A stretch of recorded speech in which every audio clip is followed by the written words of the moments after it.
The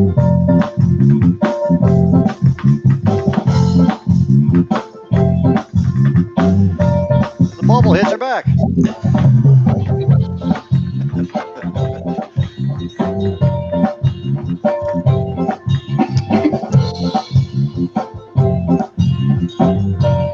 Yeah.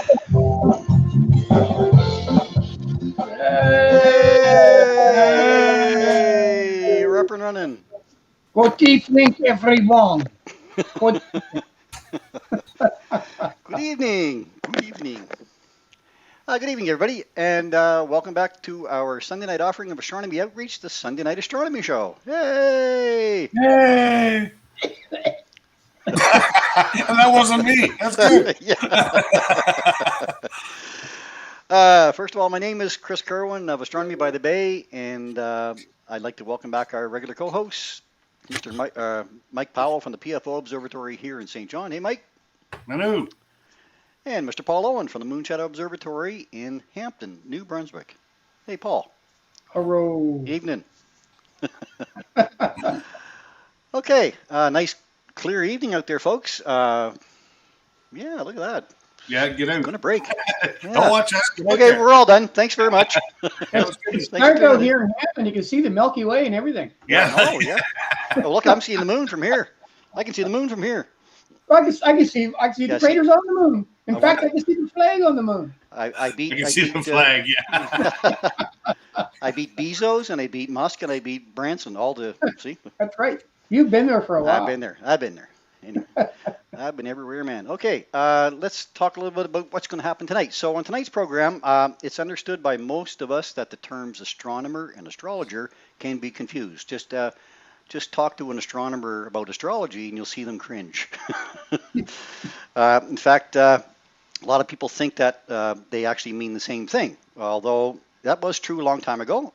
Today, they are completely separate. And tonight we're going to take a look at the terms astronomy versus astrology and what they mean and what makes them so different. We actually had that suggestion from a follower of our page here. So that was one of the topics that they suggested. So we're going to get into that a little bit. And we're going to try not to poo-poo on anything too much, but we'll just describe a little bit on what's the science and what isn't. Want to hang on to our audience. Okay. Also tonight, the warm summer evenings are an excellent time to get out and enjoy the night sky. All you need is a minimal amount of equipment to make that happen. One thing that many of us have in our possession is binoculars. Although we've done numerous talks about how to use them in the past, numerous times. Since we expect that people are probably going to be out now more often, especially now with the Perseid meteor shower going on at the present time, Mike will provide us a little bit of a brief talk on that subject. And also on tonight's show, Paul's going to be joining us as he presents another interesting Rosanna's Fun Fact segment. Mike will be back with another Binal Bud talk and his picks of the week. And we'll have all of your wonderful photos to share as well. And we'll probably, hopefully we'll have enough time to take a few minutes just to talk a little bit about the best meteor shower of the year, the Perseids coming up, which actually are on the 11th, 12th, and 13th. That's the peak nights. So we'll talk a little bit about that and how to go about viewing them. And we're not going to talk about the weather at all because they're already calling for cloudy skies on Wednesday, but that can change. We know that. So sit back, folks, grab your favorite beverage and snack and girlfriend or wife, whatever, or both, and enjoy. Remember, this is a family-friendly live broadcast. Family-friendly. I did say that. Yeah, remember that. So you have any questions about the night sky, we're happy to try and answer them here for you. So let's get started again with tonight's program then. Okay, I guess that comes back up to me. So we're going to take a little bit of a look at astronomy versus astrology. I did put a slideshow together for it. It's going to take about 20 minutes, probably cover the whole thing. There's a lot of terms in here that I found the topic, there was so much information on it that I just couldn't grab enough of it, but I wanted to get enough to do a talk, but not too much that I was going to get into too much of a talk like I do babble here now. So we'll take a look at a little bit about it anyway. So let me give you a second. I'll just bring up our slideshow. Should be this one. And I'm going to try to go slideshow from beginning. We should be able to see that. Oh, no, it can't. You guys can't see it yet. Sorry, just a second. I got to share my screen.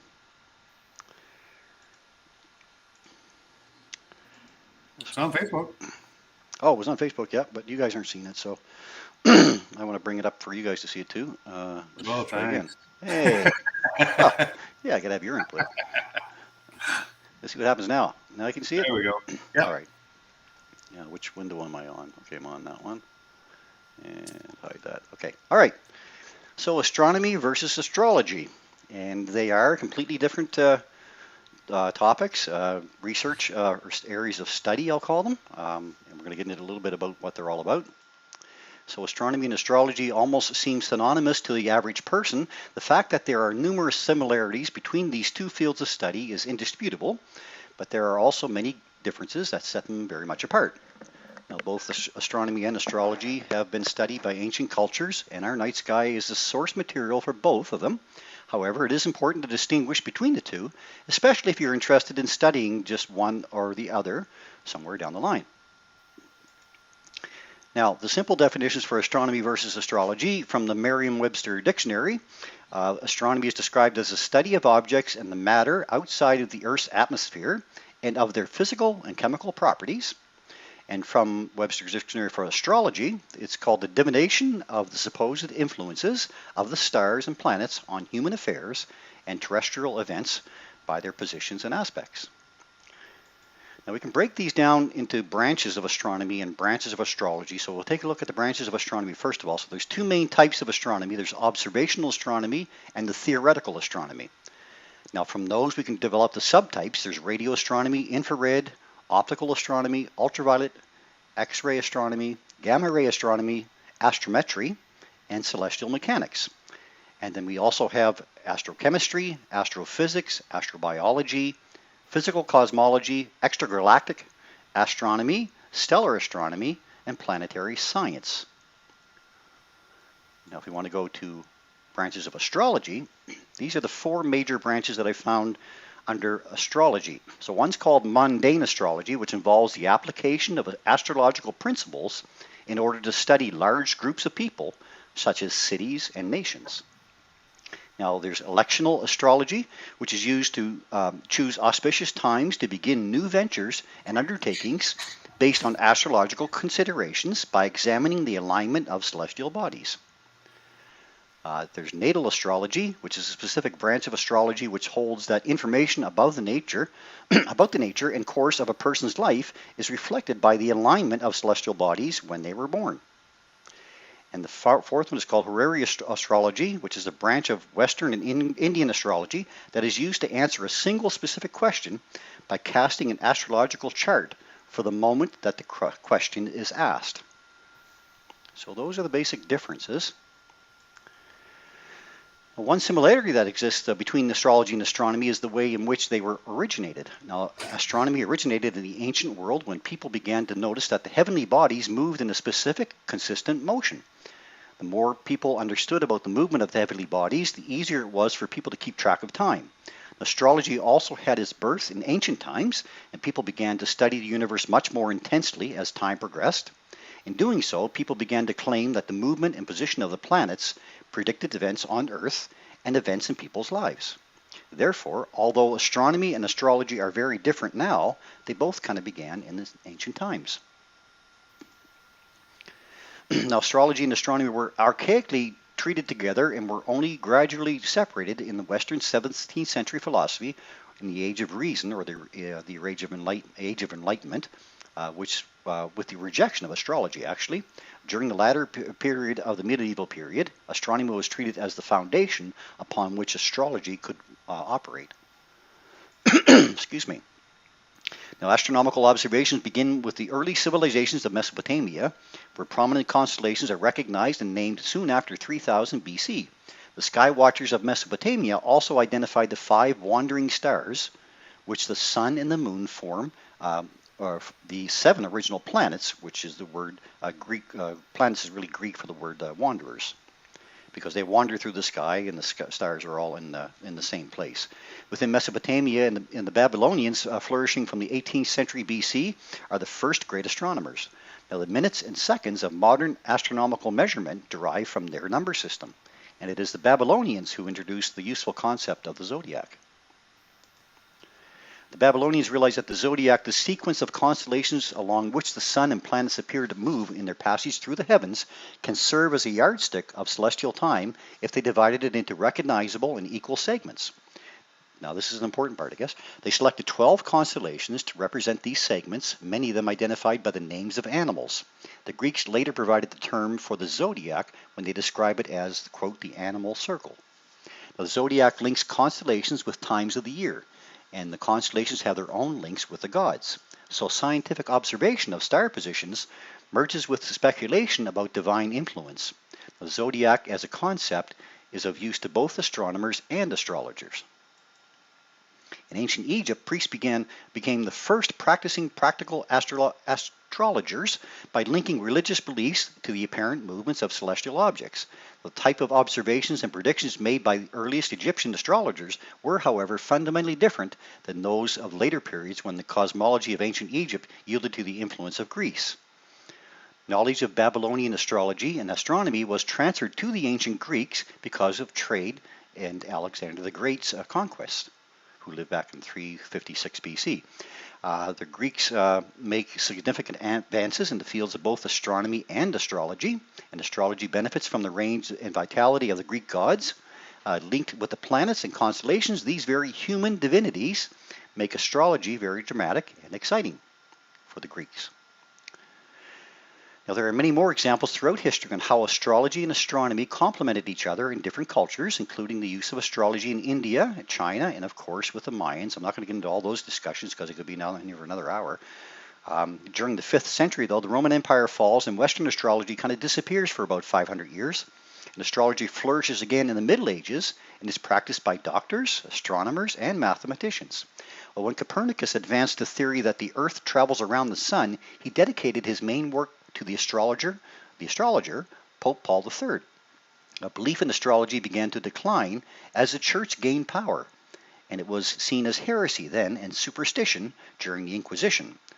Galileo himself was found guilty of heresy, and he had to actually renounce his astrological beliefs to save his own life. During the Renaissance period, astronomy began to undergo a revolution in thought known as the Copernican Revolution, which gets the name from the astronomer Nicholas Copernicus, who proposed a heliocentric system in which the planets revolved around the sun and not around the Earth. Also, at the turn of the 17th century, new instruments were invented, such as the telescope, permitting the birth of an observational science of the sky. And it was during this time that astrology was evicted from universities. Now, the fundamental problems with astronomy, with astrology, I'm going to talk a little bit about these. I'm not going to try to poo-poo on them too much, but I'm going to compare these against the science of astronomy. So, the idea about the constellation in which the sun rises at the time of your birth automatically becomes your zodiac sign. So this seems to sound theoretically, but there is a slight problem. Now, the zodiac sign assigned to a particular month is not based on the constellation in which the sun rises today, but instead it's based on the constellation in which the sun used to rise in ancient times. Now, there's something called axial precession, which is the Earth wobbling like a top, and it circles around part of the sky. Every 26,000 years it comes back to the same spot again. So during axial precession, the gradual shift in the orientation of the Earth's axis has brought about a drastic change in the celestial alignment, which in turn has shuffled the zodiac date ranges. With the current alignment, this means that if you were born in January, your sign would actually be Sagittarius, not Capricorn. So here are your real zodiac signs versus the date that is still used by astrologers in parentheses. So if you were a Capricorn, January 20th to February 16th, and this is the date that's actually still used, December 23rd to January 21st. So they are out by about a month or so, all the way through here. The other thing about astrology is that the ecliptic is a plane of Earth's orbit around the sun. We all know that, and that's the plane of that the planets and the moon and sun take across our sky as well. So from the perspective of an observer that's on Earth, the sun's movement around the celestial sphere over the course of a year traces out the path along the ecliptic against the background of stars. So we can say the sun is in Libra or Scorpius or Sagittarius from where the sun is sitting in relation from our appearance looking back at the sun. The zodiacal constellations are those that follow around the path of the ecliptic. So the constellations that follow around the path of the ecliptic are the zodiacal constellations. The sun, while moving along the ecliptic, spends a lot more time in Ophiuchus constellation than it does in the Scorpius constellation. But Ophiuchus has actually been in the picture for thousands of years and yet has been ignored by astrologers. Back then, the Babylonians decided to ignore Ophiuchus as they wanted an even number of zodiacal constellations. And there's a number of zodiac signs. So today, another problem with the zodiac really is the fact that it tries to accumulate too much into one. So, for instance, if the population of the world is 7 billion people, then each zodiac sign should have roughly about 580 million people in that sign. And these 580 million people should more or less have a similar day. Now, is that really possible?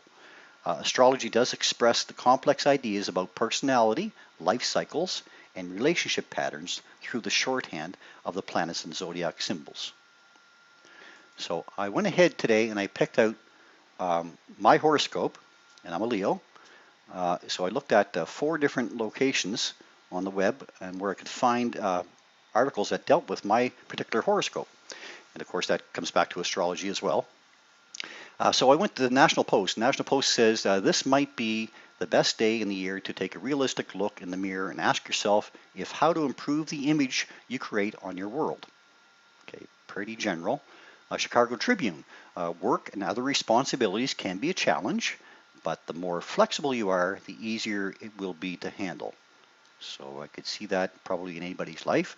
The moon in Vice.com, the moon is in mysterious Scorpio, finds you reflecting on your emotions and making changes at home. And finally with Cosmopolitan, this weekend is a sensitive one, so practice emotion regulation in vulnerable spaces and share your feelings courageously. Now, I would ask all of you to say would these horoscopes maybe apply to you as well. So they seem to be very general in terms.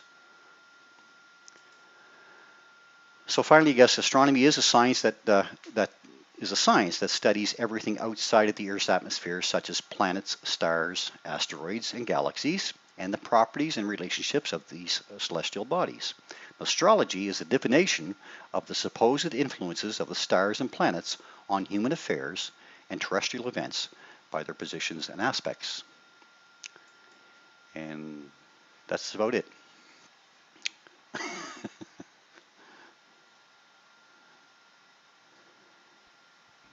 Wow. And I'll stop presenting. So when the moon is in the 7 and stars, Jupiter aligns with Mars, Jupiter, yeah. Then peace will guide the planets and love will steer the stars. Is this the sign of the Age of Aquarius? It is. It's a difficult topic to talk about. There is astronomy and there's astrology, and they actually were both the same in ancient times. And then we started introducing gods into the picture, and the fact that we had to take the zodiac and split it up into 12 parts instead of 13, because Ophiuchus is a very big constellation, and it really sits in the zodiac as well. And they just decided to disregard that one completely. So astronomy, there you go. So a little higher, yeah. So astronomy is the science. Astrology is the relationship of trying to relate the alignment of the planets and other things with your life. And I mean, it's in a way, though, astrology does provide us a personal connection to what's happening around us. So people want to know why are things happening the way they are. And I just Chinese astrology, astrology does help to provide those answers to a lot of people. So I'm not going to poo-poo on anything, but I definitely would, in my own case, I would probably learn a little bit harder towards astronomy. But I can say that astrology is an answer for a number of people. It is because that's where a lot of answers can be found in their case. But the general, I find with most of the horoscopes that I read about, I don't know, probably 30 of them or 40 of them today. They were very general in their terms, like you should be today might be a good day for you. Like, okay, but it might not be too. So would that apply to the 60 million people that are Leos, or so if if I had a twin brother and would he get the same horoscope as I would? If he did get a different one, then if his day would be the same as mine, okay, we would expect to have the same day if we had the same horoscope. So anyway, all I know is my lucky numbers have not been lucky.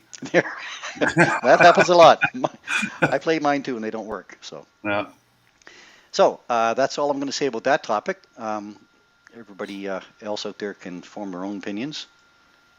And I just wanted to provide some. I guess I kind of was told I was talking a little too fast there too, but it's interesting. I mean, one does they share some stuff. Absolutely. For sure. They still do. Right? Yeah. As far as I'm concerned, if it gets you outside and looking at the planets and stars, I don't have to clam, right? Absolutely. Yeah. But they do it off a chart, I guess, rather than looking out into the stars like we do. Yeah, and I mean, astrology does take in palm reading and horoscopes and crystal balls. All that all falls under the crystal category. balls are real. Well, they are. Kind of all falls under the category of astrology as well. So, anyway, let's go from that then to. Lisa says, "Thank you for taking us on. I think the historical aspect is fascinating." Thanks, Lisa.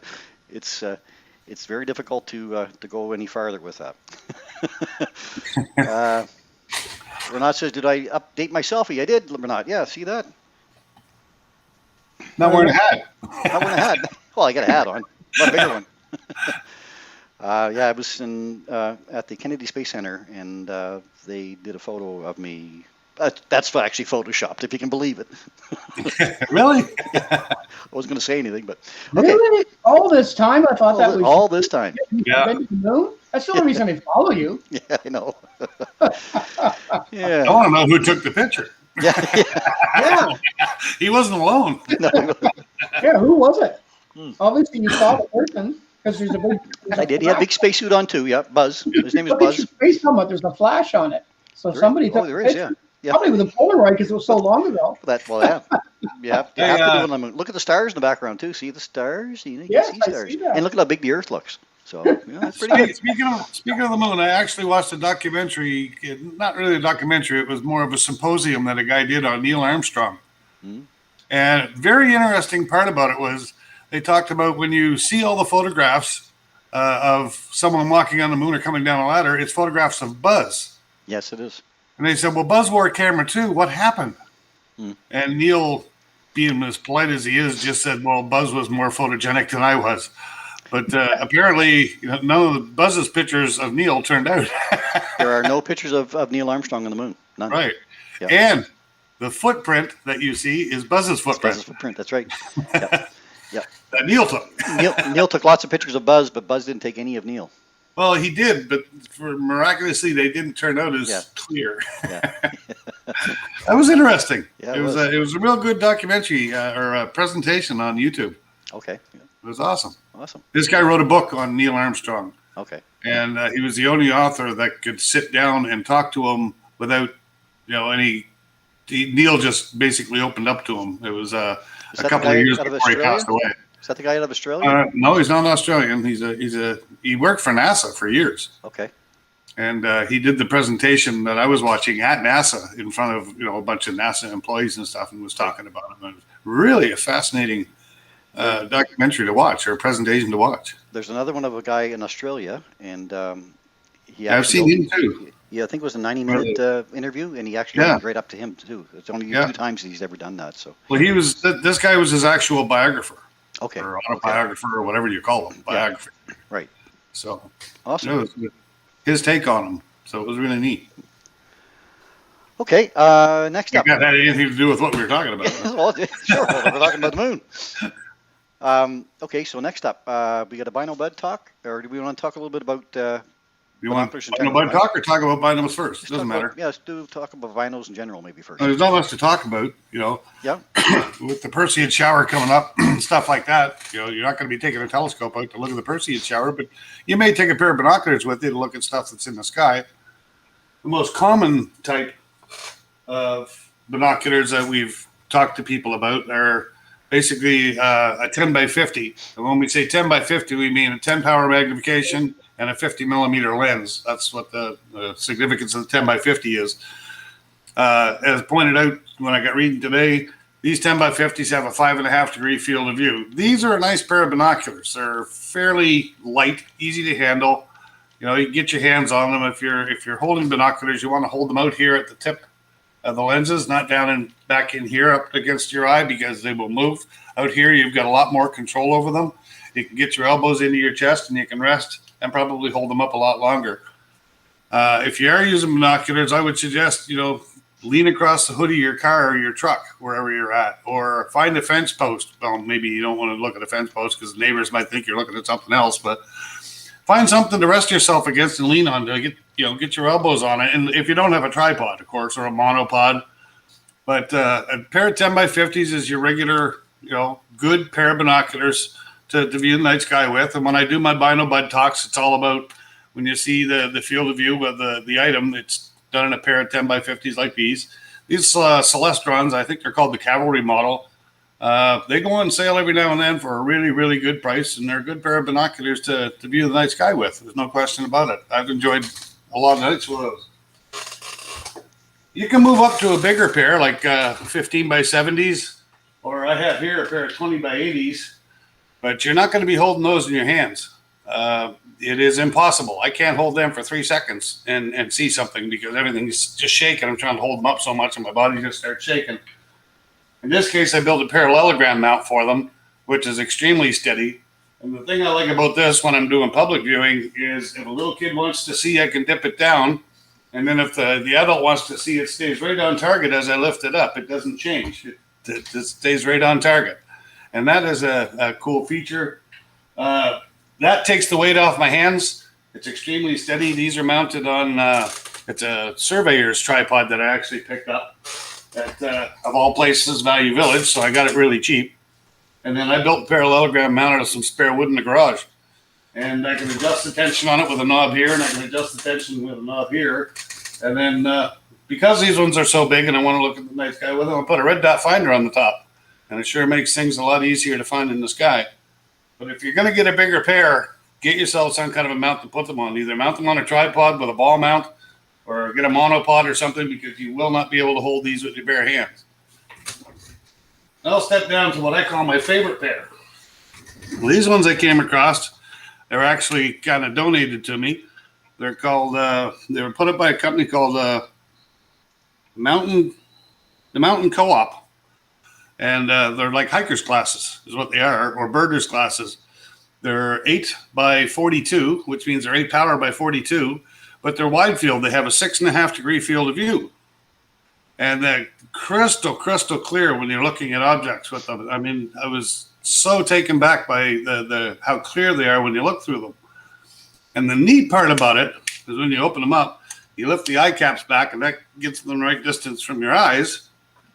But say you wanted to look at the moon. You get yourself a pair of 1.25" natural density filters, and guess what? They pop right in. They don't fall out. And you can put filters in these and look at your object. That is the coolest thing since sliced bread, as far as I'm concerned. The fact that the 1.25" filters will fit in there. So if I want to look at the full moon with these, I can put filters in, cut the light down, and not destroy my eyes, and get a beautiful view of the moon. Nice. With these binoculars. Nice. I have not found another pair that the 1.25" filters will fit in like that. No, wow. Isn't that awesome? Neat? Like I said, and they are solid. They don't come out. Wow. They wedge into the rubber just enough to hold them tight. And this little pair has turned into my favorite pair, a most versatile pair for looking at the night sky. When you look at the double cluster in these, it's amazing. Or the Andromeda Galaxy, it's impressive. These are a nice little pair. They're small, light. They're not hard to hold up at all. And you can get a lot of viewing time before your arms get tired because of the size of them. And 8.5 or 8 by 42s with a 6.5 degree field of view. Excellent pair of binoculars. So if you come across the pair, again, these are made by the Mountain Co-op, it's called. I don't know if they're still in business. You can Google it, look it up. But that is a great pair of binoculars. They've turned out to be my favorite pair for viewing. So if we're going out to watch the Perseids meteor shower, take a pair of binoculars with you, because there's lots of night sky to look at in between those little dots flying across the sky that we're all trying to count. Absolutely. Yeah, 100%. And I mean, we're looking at Perseus too. Perseus is off below Cassiopeia. Yeah. And the double cluster is right there in Perseus. So it's just between the W of Cassiopeia and Perseus just below it. So just in that area, if you're looking at Perseus anyway, grab the binoculars, throw them up, take a look at the double cluster. And then move a little bit to the left and you'll see the strongman. He's right there beside it. There you go. Take the W of Cassiopeia, the second part that makes the V, and points directly down to Andromeda. Turn your back to Perseus for a few minutes. Take a look at the summer Milky Way coming up from Sagittarius, all that area. I'll even say it, Cygnus above our heads. Cygnus? I don't know if I know. I do know how to say that word. Yeah, Cygnus above our heads, like balls. We are fortunate that this is the best time of the year for us to be seeing the night sky if the weather's on our side. Yeah. No question. To have a meteor shower in the middle of August on warm summer evenings is perfect. Yeah. So we did have a couple of questions here. Bridget asked a question on binos. I have recently bought some 10 by 50 binos to try them out. They are very basic outbound brand, low priced.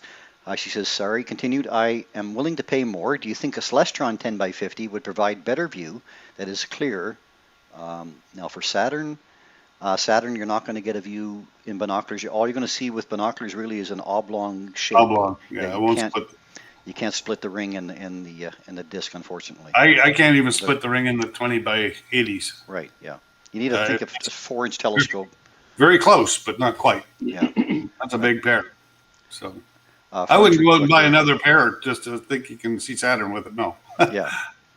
The Celestrons will show you just as much of the night sky as the pair you got. Yeah. They're meant to show up like a wide field, a 5-degree field of view, right? So the Pleiades star cluster is beautiful in them. The Orion Nebula is nice in them. But again, through Sagittarius, all up through. You'd spend hours just sitting in a chair just panning through Sagittarius and working your way up through Cygnus and stuff across the sky. You spend so much time just up and looking through that. It amazes you. It amazes people when I sit them in the chair at the beach or whatever, and I say, okay, now take a look at this part up here, and I pan through it, and they take their binoculars and look at it. They're astounded by how many stars they see. There's so much there, right? But anyway, okay. Thanks, Mike. That's my quick talk on binoculars. That's awesome. Yeah. Okay. We've got a Rosanna fun fact. Do we want to try that next, Mike or Paul, or you want it, or you want a Bino Bud next? Don't matter. Let's do a Bino Bud next. Okay. We're talking about binoculars. We can move right into Bino Bud. Sure. I'm going to grab this and shove it over here, and then I can share my screen from there.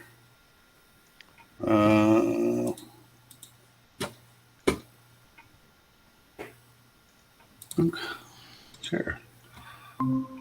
We should have Bino Bud. We do. Yep. So our binocular target of the week by Bino Bud this week is, believe it or not, it's called the lozenge. A sec, Mike. I'm going to pin that. There we go. Oh. I thought, okay, so how do you get the lozenge out of this? I don't know if you get that nebulosity coming off it, but it is labeled the lozenge. So, asterism, the lozenge, marks the head of the Draco the Dragon. It lies at the midway point on a line between Vega and, I can never pronounce this, Kochab, which is Beta Ursa Minoris. Now, the lozenge asterism in Draco is an excellent target for naked eye and binocular observers, believe it or not. It is the head of the dragon. Where to find in the sky? If you were to go out, and I've been using midnight because it's still quite late before it gets dark, spin yourself around 350 degrees north-northwest and look up and draw that line in the sky, and you will see Vega up here and Kochab is it down here in Ursa Minor, and draw a line straight through, and you can't miss the head of the dragon, just about halfway off to the left-hand side. This is what it looks like when you get a little closer. And it is just a 4 stars that make up this head of the dragon at Draco. You can see Lyra over here. If you drew the line straight on through to Kochab, I guess, which is the second star in the Little Dipper's handle. So this is what you would see if you put a scope on it. Not a very good picture, but again, there's not a whole lot of people out there taking pictures of asterisms like this. So, but it is there, and it does make the same shape. And that is the head of Draco the Dragon. If you were to look in 10 by 50 binoculars, it's an extremely large target. It almost will fill up your field of view at 5 or 5.5 degrees. It's a big target, but you can fit all 4 stars in. Again, if you're looking at the full moon, to compare it with, it takes up 90% of your field of view in a pair of binoculars, which might make it challenging, to get just in the right spot once you see it. But once you do, you've seen the lozenge and you've seen the head of the dragon for Draco. And this came up. Meanwhile on Mars. And that's our binocular target of the week by Bino Bud. Awesome. Excuse me. Oh, that's good. Awesome. Thanks, Mike. Another great target. Didn't stop, did it? Yep, we're off. There we go. So it's called the lozenge? The lozenge, yeah. Lozenge, yeah. Because it's shaped, supposedly shaped like a lozenge. Yeah.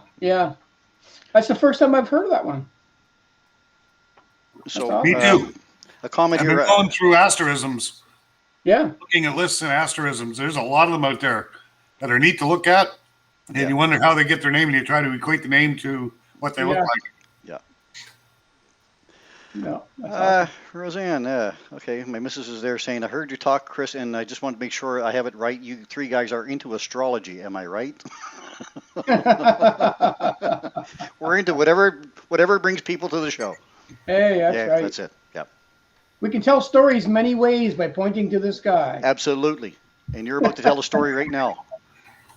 How about Rosanna's fun fact? Okay, and this is not a story. This is a fact. This is a fact. Okay, let's go. All right. Well, let me see if I can't get this thing all in one direction tonight. I'm going to share my screen as everybody on TV land says these days. And this is going to be this week's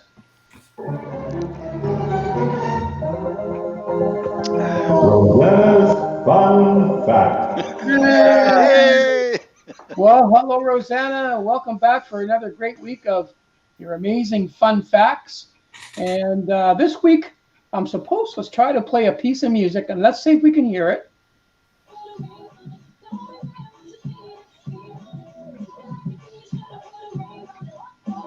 I'll see if I can even show it to you. Just a sec here. I don't know if it's possible or not. It only goes on one screen on mine, but let's see if I can do it one more time. No, it won't let me do it. I can only show it on one screen. Anyway, what the music is it's just a picture of Neptune, and there's a whole bunch of things that are going around Neptune, and it's like a dance. And that's kind of what we were going to start that with. But that was the music for it anyway. So dancing. Yeah. Got to keep them dancing. So space nuptials. So with the situation green at hand, and it being summer, weddings are back on, and guest lists are quickly expanding. Of course, much of the talk is about the ring. Facebook is filled with photos of sparkly finger adornments. In space, there's a bit of expanding ring theory also taking place. Enceladus is infatuated with Saturn as the geysers on the Saturnian moon eject particles into space that grow one of Saturn's many rings. Now, I think that anyone can agree that Saturn has the most magnificent rings in our solar system and never fails to wow. But Neptune, Uranus, and Jupiter all have rings as well. Neptune has 5 principal rings, which were discovered in 1984, not long ago, and confirmed with images from the Voyager 2 in 1989. So they are made up of very dark material thought to be organic compounds processed by radiation, similar to those found around Uranus. So when you look at the rings there, this is pretty cool. And when you actually look at some photographs by Hubble and some of the other scopes that are flying out and about there that I've seen over the years, the rings are very, very prominent, but we can't see them from here. So it's pretty cool. So Jupiter, first made my new tongue. Jupiter did not go to the same jewelry store as Uranus and Neptune. Jupiter's ring system, known as the Jovian ring system, consists mainly of dust and was first observed by Voyager 1 in 1979. Now, ground-based observations of these rings require the largest telescopes available. Now, Jovian rings are so interesting that they deserve a fun fact all of their own someday. Who's going to do the whole thing on the Jovian? I can't wait to see that one. So until 2014, it was thought that these were the only celestial objects engaged when, surprisingly, Chariklo, there we go, an asteroid-type object was discovered to also have rings. Now, according to National Geographic, Chariklo, which is discovered in 1997, is the largest of a strange class of objects known as centaurs. Now, there are a few hundred of them, like the mythological hybrid of a horse and a human that straddle two realms, that only rocky asteroids, which orbit closer to Earth than Jupiter, or Earth and then Jupiter, and that of the icy comets, which mostly lie beyond Neptune. Now, where did my mouse go? There we go. So there's what you see there. So now today, a theory has been proposed about Tabby's star, more correctly known as Voyager's star. It became famous in 2015 for a very unusual dimming and brightening, none of which could be explained. There are now 21 more objects that have the strange, unpatterned moments of dimming and brightening. And there is a theory of alien superstructures being the cause, but much more likely is that of an orphaned exomoon is deteriorating around the star, and the debris is causing erratic dimming. Now I'm going to show you an actual slide of that. So, so you can see that schematic illustration showing how the evaporating exomoon in an eccentric orbit that could cause both temporary and long-term dimming of stars, as seen by an observer situated in the orbitable plane of the exomoon, residing with the frost line Rice of the host star, which is right there, as you can see on the outer end.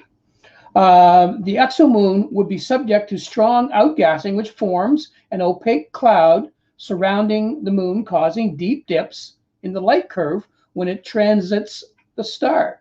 So weaker dips could be produced by extended debris tails generated during previous orbits.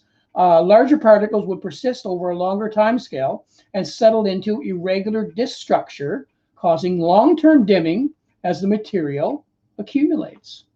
That is so cool. So I guess it's like an exomoon would be just like an exoplanet, and when they're trying to observe that, as Chris has stated many times, as that planet moves in front of that star, you get that dimming effect, and this is exactly what's going on here. So, having said all of that, so eventually Tabby's star may get a ring on it. You know what they say, if you like it, put a ring on it. And that is this week's Rosanna's Fun Facts. Rosanna's Fun Fact. Yay! Thank you very much, Rosanna. Awesome. I'm telling you, they just get more interesting every time she puts one together. And that one I really, really enjoyed. And I can't wait to see her fun fact on what's going on Jupiter with its ring. So.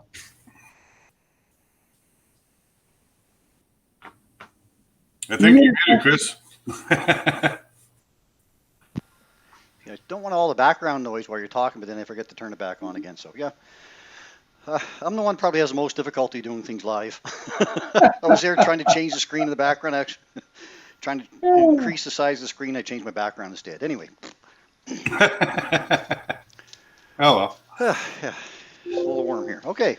Thanks again, Rosanna, for an awesome topic. And we're going to move on from there to our photos of the week. So that's going to be me presenting again. Entire screen. Yep. And we'll go with this one. And I'd like to get that back to full screen as well. Full screen. There we go. Okay, some photos. Let me find my folder. There it is.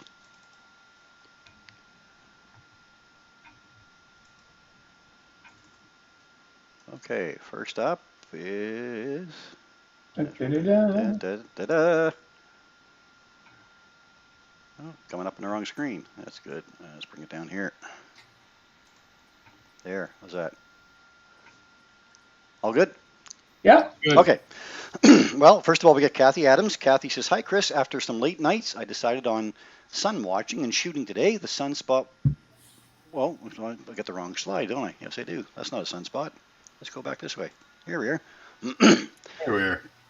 I decided on sun watching and shooting today. The sunspot was not there yesterday, and according to spaceweather.com, a new spot was showing rapidly but not flaring. And then she said seeing Saturn and Jupiter through my scope also was amazing. So I'm going to back to them. There's Saturn. And her capture of Jupiter and its moons. So she says, Nice. definitely becoming a night owl. And yeah, join the club. Absolutely. Look at that cloud coming back in again tonight. Yike. Oh, well, night owl is a fun thing if you can get there. Thank you, Kathy, for those. Emma McPhee sent in this one. Son Doug, she says, in the Halo, Moncton evening on Wednesday evening, August the 4th, she says. So. Nice. Yes. It's kind of like J-Lo, but it's a halo. Yeah, kind of the same. Oh. That could be J-Lo's halo. Wah, wah, wah. Put a ring on it. Yeah, There you go. thanks, Emma, for that. Yeah, I like that. Yeah. This one we got from Stefan Picard. Stefan says, "Hi, Chris. Couple of shots captured last week. First one is Milky Way, and the second is Saturn. Same night as last week's image I submitted, but taken half hour later, and two things happened. It was higher in the sky, and the night cooled quickly, so it resulted in a better capture. So there it is. Nice. Nice work, Stefan. Yeah, Very nice. good job. Look at the definition there, right? Yeah, he's getting You can there. see it very clearly. Yeah. And of course, obviously, you can see the bands. Yeah. Nice definition between the planet and the rings. Yeah, well done. And Yeah, very filter nice. makes a difference. Sure does. Okay, from there we've got Jeremiah. Oh, that was Stefan's other picture. Go this way, Jeremiah. Yeah. Jeremiah Harding. Jeremiah says, Friday night struggle, the Eagle Nebula. They're not in order here tonight. What's going on? No, I want to go back this way. There it The is. other way. That's it. There we go. There you go. There's Eagle. Yeah. Friday night struggle, the Eagle Nebula via a zoom lens. Lessons were learned, he says. However, the weather does not want to cooperate this weekend. Does not want to cooperate lately at all. We've had No. such a Not on our side. pitiful summer. Pitiful for observing. But well done to get even that, Jeremiah, for sure.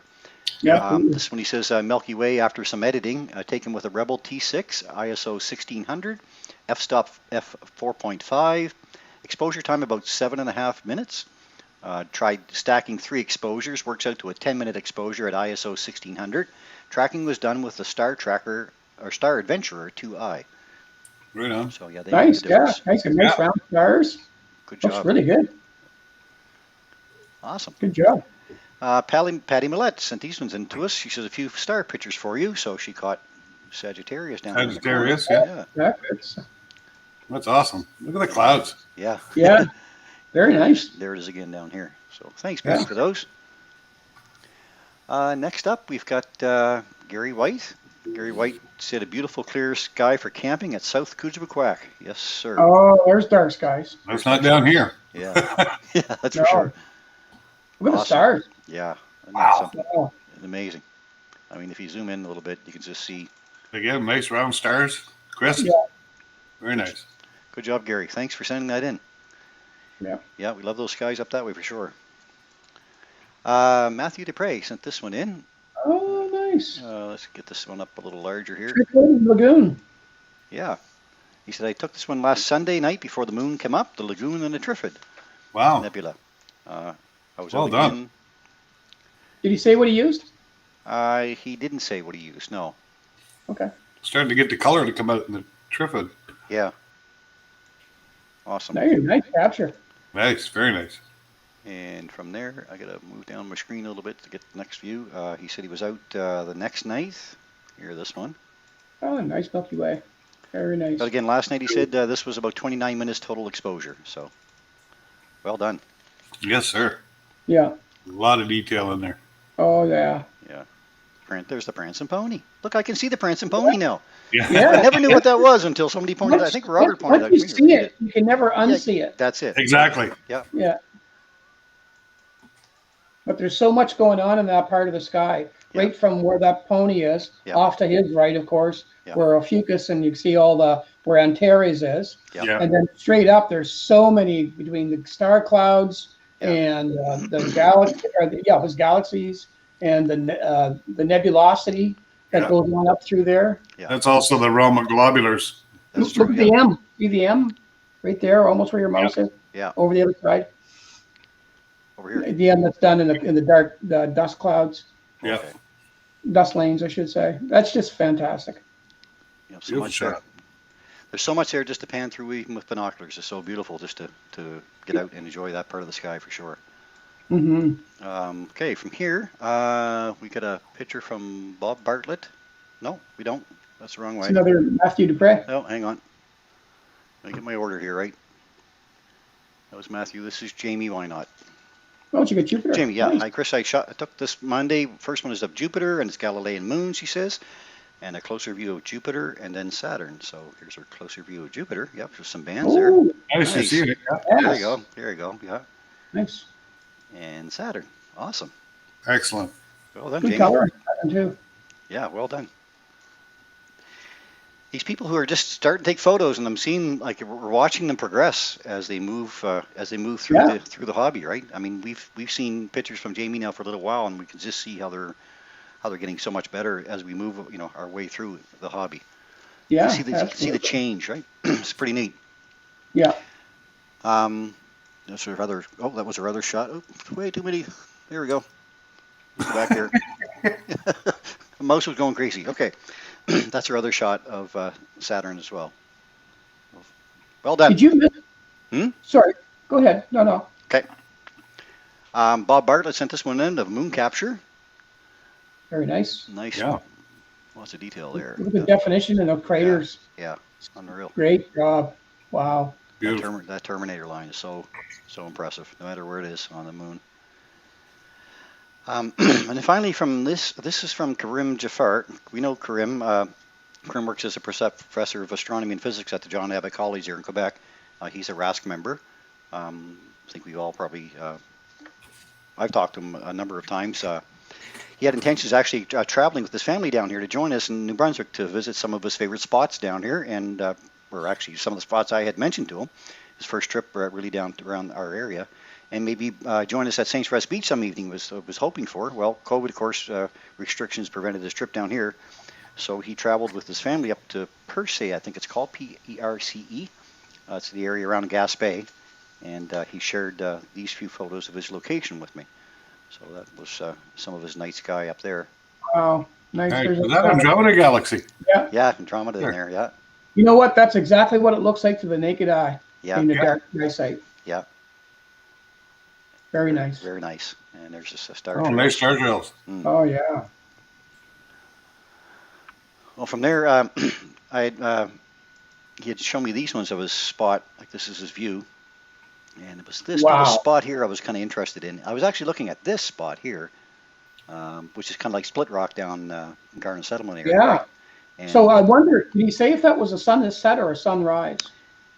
Looks like a sunrise. Yeah, this is a sunrise. So that means that the sun's Sun's coming behind him. So the sun's going to be setting over that rock. Yeah. So you'd have to get on the other side of it. No, Yeah, you'd have to get on the other side of it, up by where that big house is on the hill, and the Milky Way would be down the other way, going down. And there's a split in that rock on the bottom. If you look to the other end. Yeah. Not split rock, but there's actually a hole in the rock. Yeah, thing. right there. That I'm gonna. probably- if the I'm not sure how the water works up there, but if the tide was out, if that's actually the ocean, Well, that would be a fantastic place to shoot the Milky Way. well, let me. I'll continue with what he had sent me. So I had shown him this, and I said, "Wouldn't it be neat to see the moon?" That was looking east, I guess. So would the moon rise or the sunrise be in this location. Could you get that? As I was kind of thinking about Garden Settlement.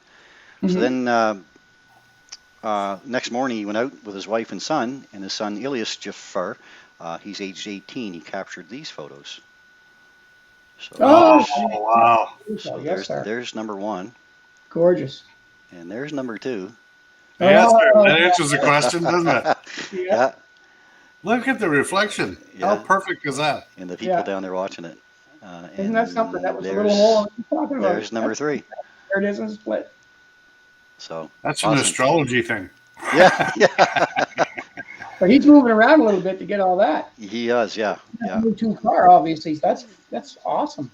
Awesome, yeah. I mean, what a perfect spot to be able to get the sunrise from there. So Well, I would call that next shot the thumb wrench. the what?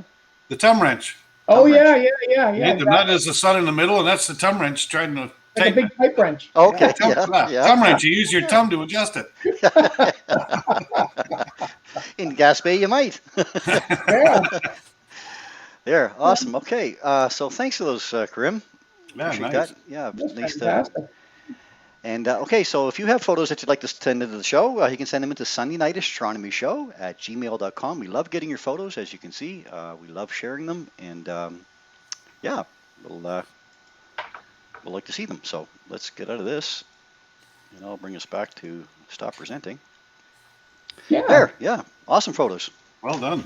Well done, everybody. BBBB. I love seeing them come in the email, because it's just like, oh wow, there's another one from so and so, and you know, this the progression of people that are doing it. They're spending a lot of time on these and capturing, you know, even if they're at a daub or whatever, but they're capturing their shot, and you know, they're getting a lot of camera shots and Milky Way views. So it's awesome to see the progression of this stuff. Gaspé, Quebec, yes.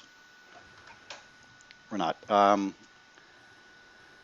Okay, so from here, I just wanted to take just a minute and talk a little bit about the Perseids before we sign off. So I was going to bring up, I did a slideshow on this the other night on my Facebook Live, but I'm just going to bring up a couple of slides, that's all, just to mention a little bit about what's coming up from current slide. Oh, I got to take this back now. I got to bring this back to these guys. I got to present again. And here. And I gotta do this to full screen. Too many buttons you gotta change around here. Okay, so we'll go from this current slide again that I had loaded from current slide. There, okay, so the Perseid meteor shower, of course, is happening the 11th, 12th, and 13th, which is when the peaks are. Best thing, of course, you know, no moon to interfere this year with our view. So the crescent moon that we have in our early evening sky is going to set early. By 10 o'clock for sure, it'll be down out of the way. I think we start with a 1% moon or something tomorrow night. So it's 1 to maybe 15% maybe by Wednesday night. So not much. Still a very small waxing crescent.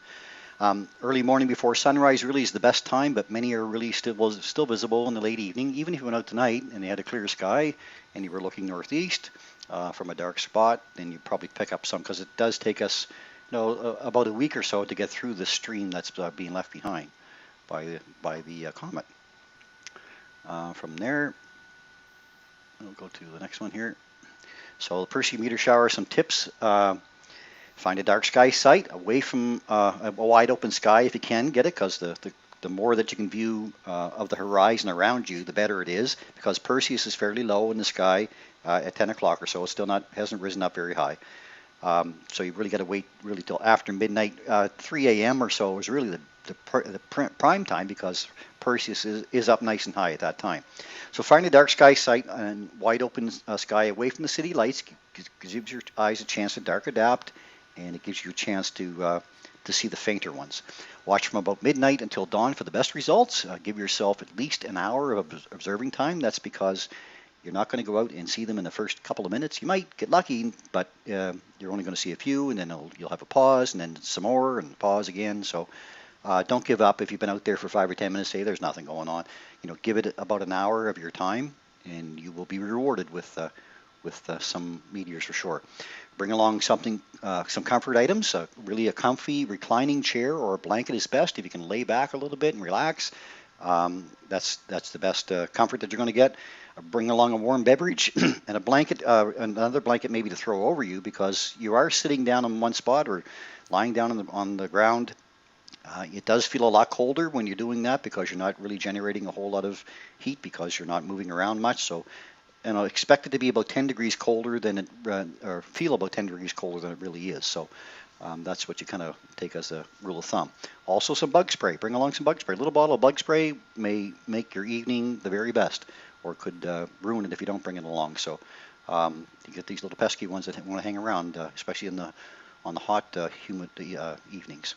Observe with a friend too, to be sure you catch them as many as you can. So you have your friend look at one half of the sky, you look at the other half, and you shout meteor when you see one, and you get a better chance, twice as much chance to see them then.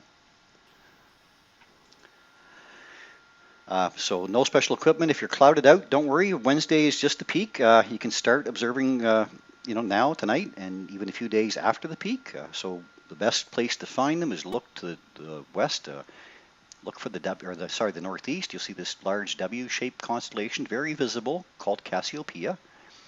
Directly below Cassiopeia is the constellation of Perseus, and that's where the radiance sits. That little spot right there. That's where they seem to come from. We call this the Perseid meteor shower because they seem to radiate from the constellation of Perseus. It's just because we're rotated around at that point, and that's when we're plowing into the stream of comet dust. So, turn to face Perseus if the moon is up. Put the moon to your back and just enjoy the free show. That's the best way. And again, while you're out there as well, you've still got a chance to view all this kind of objects. You've got the Milky Way in your southern part of the sky. The moon's going to be down early in the evening, but we'll have Jupiter and Saturn as well too. So, still some ice objects to view for sure. So I think that's about all I wanted to mention about the Perseids. And well, it's quite a show. Hopefully we'll get a clear sky to be able to see them. Yeah, so far right now they're calling for cloud on Wednesday night, but tomorrow night's supposed to be clear. And I think Tuesday night is so far. And then again, we can, still get Thursday, Friday, but it would be nice to catch them on the peak, especially if you got a nice year where you're not going to have the moon washing them out, right? So find a dark sky site, bring along a blanket, bring along a red flashlight if you can. Don't be looking at your phone. Leave your phone alone because every time you look at your phone, your pupils shrink and then they take 20 minutes to dilate again. So you want to be able to get to a place where you're not looking at, set it aside. Right, Mike? That's what I always do. Don't even take it. Leave the phone home. Don't even go live with it. No. Right. No.